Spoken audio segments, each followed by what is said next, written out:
आइए जानते हैं आज के प्रमुख अंतर्राष्ट्रीय खबरों को। पहले एक नजर हेडलाइंस पर। मुसलमानों की भावनाओं को ठेस नहीं पहुंचने देंगे, सीएम योगी के नारे पर अजित पवार ने उठाए सवाल।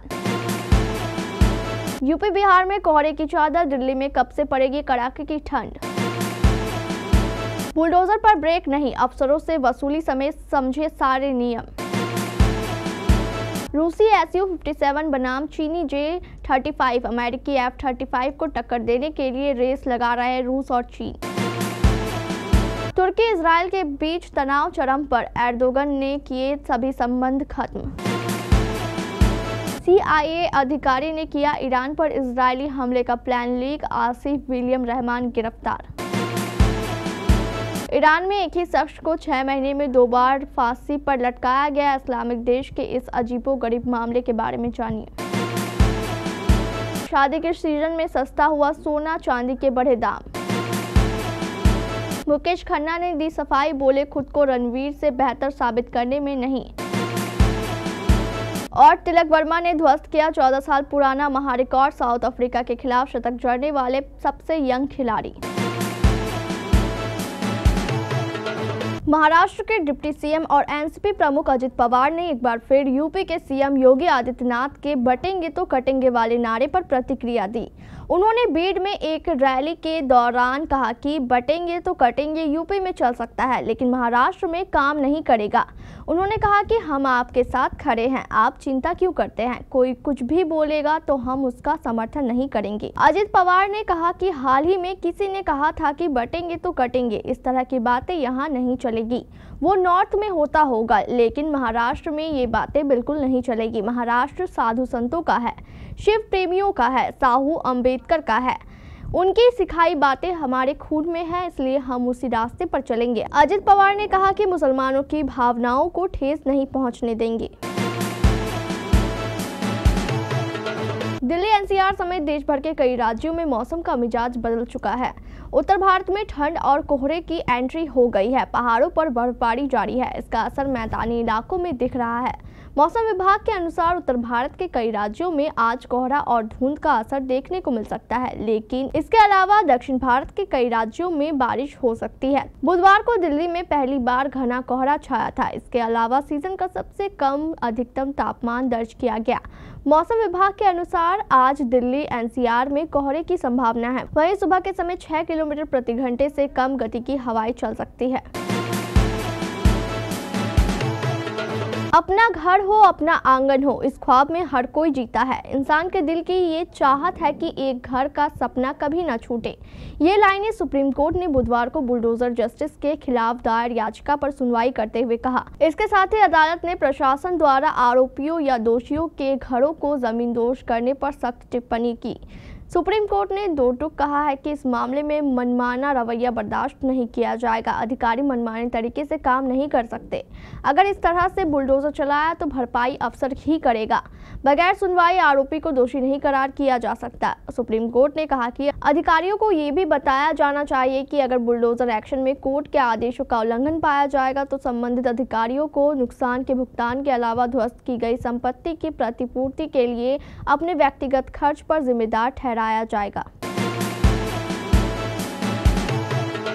अंतर्राष्ट्रीय बाजार में रेस लगा रहे 2 लड़ाकू विमान रूसी Su-57 फेलन और चीनी J-35 चीन की झुआई में चल रहे वार्षिक एयर शो में उड़ान भर रहे हैं। दोनों विमान निर्यात के लिए बाजार में हैं और इनका मुकाबला अमेरिकी F-35 से होना है, जो पहले ही अपनी क्षमता साबित करके दुनिया भर की वायु सेनाओं की पसंद बना हुआ है। रूसी फेलन ने पहली बार किसी दूसरे देश के एयर शो में भाग लिया है, जो रूस और चीन के बीच गहरे रिश्ते को दिखाता है। J-35 बीजिंग का दूसरा स्टील्थ फाइटर जेट है, जिसके बारे में दावा किया गया है कि इसे अमेरिकी तकनीक को चोरी करके बनाया गया है। J-35 ने 12 नवंबर को झुआई एयर शो में उड़ान भरी। चीन इसके साथ ही 2 5वीं पीढ़ी के विमान रखकर अमेरिका के बराबर पहुंच गया है। चीन के पास अन्य 5वीं पीढ़ी का विमान जेंगडू J-20 है। वहीं Su-57 शीत युद्ध की समाप्ति के बाद से रूस का पहला नया लड़ाकू विमान है। 2 दशकों से इसके विकास पर काम चल रहा है। हालांकि इसके जल्द ही बड़ी संख्या में उत्पादन की संभावना नहीं है, क्योंकि यूक्रेन युद्ध के चलते रूसी अर्थव्यवस्था पर बहुत दबाव है। तुर्की के राष्ट्रपति रेसेप तैयब एर्दोगन ने बुधवार को घोषणा की कि तुर्की ने इजराइल के साथ सभी संबंध तोड़ दिए हैं। ये बयान उन्होंने सऊदी अरब और अजरबैजान के दौरे के बाद अपने विमान में पत्रकारों से बातचीत के दौरान दिया। एर्दोगन ने कहा कि तुर्की गणराज्य की सरकार मेरे नेतृत्व में इजराइल के साथ किसी तरह का संबंध जारी नहीं रखेगी और हम अपने इस रुख पर दृढ़ रहेंगे। हालांकि तुर्की ने मई में इजराइल पर व्यापारिक प्रतिबंध लगाए थे, लेकिन अब भी तुर्की के राजनयिक मिशन तेल अवीव में खुले और संचालित हैं। पिछले साल तुर्की ने अपने राजदूत को भी वापस बुला लिया था, जबकि इजराइल ने सुरक्षा कारणों से अंकारा में अपना दूतावास खाली कर दिया। पश्चिम एशिया में बीते साल से शुरू हुआ तनाव अब तक खत्म नहीं हो पाया है। हाल ही में 1 अक्टूबर को ईरान ने इजराइल पर बड़े स्तर पर मिसाइल हमला किया था। इस हमले के बाद माना जा रहा था कि इजराइल भी ईरान पर बड़े स्तर पर हमले कर सकता है। हालांकि इजराइल की कोशिशों को झटका तब लगा जब ईरान पर हमले की उसकी प्लानिंग की लीक कर दी गई। शुरुआत से ही माना जा रहा था कि प्लानिंग अमेरिका से लीक हुई है। वहीं अब CIA के अधिकारी आसिफ विलियम रहमान को इस आरोप में गिरफ्तार कर लिया गया है। न्यूयॉर्क टाइम्स की रिपोर्ट के मुताबिक CIA अधिकारी आसिफ विलियम रहमान को FBI द्वारा मंगलवार को कंबोडिया में गिरफ्तार किया गया है। आसिफ पर राष्ट्रीय रक्षा जानकारी को जानबूझकर बनाए रखने और प्रसारित करने के 2 मामलों पर आरोपी बनाया गया है। गुआम की संघीय अदालत में इस मामले में दस्तावेज भी दाखिल कर दिए गए हैं। ईरान दुनिया के उन देशों में है जहां सबसे ज्यादा फांसी की सजा दी जाती है। एक बार फिर एक बेहद अनोखा मामला सामने आया है जिसके बारे में आप जानकर चौंक जाएंगे। नॉर्वे स्थित ईरान मानवाधिकार संगठन यानी IHR की रिपोर्ट के मुताबिक एक ईरानी शख्स को महज 6 महीने के अंदर 2 बार फांसी के फंदे पर चढ़ाया गया। NGO के अनुसार ईरानी शख्स अहमद अलीजादे को साल 2018 में मर्डर के आरोप में अरेस्ट किया गया था। इसके बाद उसे मौत की सजा सुना दी गई। अहमद ने आरोपों को गलत बताया था। हालांकि इसके बावजूद उसे इस साल 27 अप्रैल को तेहरान के बाहर करज स्थित गैलेज हैसन जेल में फांसी के फंदे पर चढ़ाया गया था।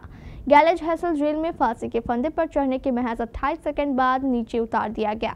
IHR ने बताया कि पीड़ित के परिवार ने फांसी के दौरान अचानक माफ कर दो कहा था, जिसके बाद फांसी की प्रक्रिया को रोक दिया गया। सोने और चांदी की कीमतों में उतार चढ़ाव का सिलसिला जारी है। अखिल भारतीय सराफा संघ के अनुसार बुधवार को राष्ट्रीय राजधानी में सोने की कीमत 50 रुपये गिरकर 4 सप्ताह के निचले स्तर 77,750 रुपये प्रति 10 ग्राम पर आ गई। हालांकि चांदी की कीमतों में 2 दिनों की गिरावट के बाद तेजी दिखी। यह 1,200 रुपये बढ़कर 92,500 रुपये प्रति किलो हो गई, जबकि पिछले कारोबारी सत्र में यह 91,300 रुपये प्रति किलो पर बंद हुई थी। मल्टी कमोडिटी एक्सचेंज यानी MCX पर वायदा कारोबार में दिसंबर डिलीवरी के लिए सोने के अनुबंध 204 रुपये या 0.27 प्रति बढ़कर 75,105 रुपये प्रति 10 ग्राम पर कारोबार कर रहे हैं। LKP सिक्योरिटीज में कमोडिटी और करेंसी के उपाध्यक्ष अनुसंधान विश्लेषक जतिन त्रिवेदी ने कहा कि अमेरिकी उपभोक्ता मूल्य सूचकांक के आंकड़े जल्द ही जारी होने वाले हैं। ऐसे में निवेशक सोने का रुख कर रहे हैं। भारत के सुपर हीरो शक्तिमान की भूमिका निभाने के लिए लोकप्रिय दिग्गज अभिनेता मुकेश खन्ना ने भारतीय स्क्रीन पर इस किरदार की वापसी की घोषणा से प्रशंसकों को उत्साहित कर दिया है। मुकेश खन्ना ने इस शो का टीजर जारी कर भी अपने प्रशंसकों का उत्साह भी 7वें आसमान पर बढ़ा दिया है। हालांकि अभिनेता ने अब अपने इंस्टाग्राम हैंडल पर लोगों की इस सोच का खंडन किया है कि वह शो के अगले शक्तिमान बनेंगे। शक्तिमान के प्रेस कॉन्फ्रेंस में मुकेश खन्ना ने इस शो के अगले सीजन पर खुलकर बात की है। इस प्रेस कॉन्फ्रेंस के बाद फैंस को लग रहा है कि शो के अगले पार्ट में भी मुकेश खन्ना ही शक्तिमान बनेंगे। हालांकि अब अभिनेता ने एक गाना जारी किया है और एक पोस्ट साझा कर इन बातों का खंडन किया है। अभिनेता ने पोस्ट में साझा कर लिखा है कि मैं इस गाने और प्रेस कॉन्फ्रेंस के जरिए लोगों की गलत धारणा का खंडन करने आया हूं, जो ये सोच रहे हैं कि मैं ही अगला शक्तिमान बनूंगा। तिलक तिलक वर्मा 13 नवंबर को सेंचुरियन टी20 में एक अलग ही रंग में दिखे। उन्होंने साउथ अफ्रीका के खिलाफ 4 मैचों की सीरीज के तीसरे मुकाबले में धुआंधार शतक जड़ दिया। इसके बाद जो जश्न हुआ वो देखने लायक था। वह हवा में उछल गए और टीम इंडिया के डगआउट की ओर फ्लाइंग किस दी। तिलक ने सेंचुरियन के सुपर स्पोर्ट पार्क में 51 गेंदों में शतक जमाया और भारत ने 20 ओवर में 6 विकेट पर 219 रन बनाए। इस शतक के साथ उन्होंने एक महारिकॉर्ड भी अपने नाम किया। वो साउथ अफ्रीका के खिलाफ शतक जड़ने वाले सबसे यंग खिलाड़ी बन गए। उन्होंने रैना द्वारा बनाए गए 14 साल पुराने रिकॉर्ड को ध्वस्त कर दिया, जब रैना ने 23 साल और 156 दिन की उम्र में शतक जड़ा था। वहीं 22 वर्षीय तिलक वर्मा यशस्वी जायसवाल के बाद टी20 इंटरनेशनल में शतक लगाने वाले दूसरे सबसे युवा खिलाड़ी बन गए। इस स्टार बल्लेबाज ने इस फॉर्मेट के अपने 19वें मैच में अपना पहला शतक बनाया।